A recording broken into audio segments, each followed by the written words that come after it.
Welcome to Sweet Life Beat Life. We hope this video helps. In this video, I will explain how to use Gemini on PC.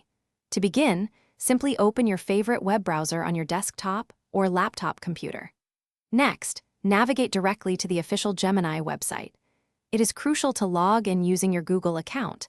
This step ensures you have complete access to all the powerful features and capabilities Gemini offers. This is the primary and most straightforward method to interact with Gemini from your personal computer. Once you are on the Gemini interface, starting a conversation is quite simple.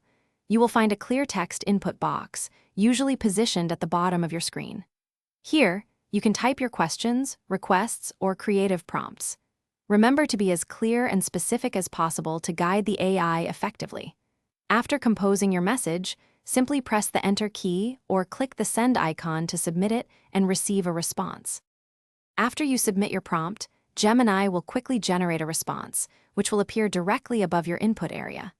Take a moment to carefully read and understand the information provided.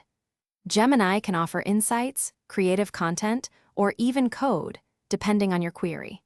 If you need more details or wish to explore a different angle, simply type a follow-up question into the input box to continue your conversation seamlessly.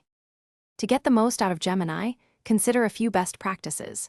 Try experimenting with different ways of phrasing your questions. Sometimes a slight change can yield a much better answer. Always provide as much specific detail and context as you can in your prompts. This helps Gemini understand your intent more precisely. Finally, remember to use the feedback mechanisms available to help refine and improve the AI's capabilities over time. Thanks for watching. Consider subscribing if we helped you.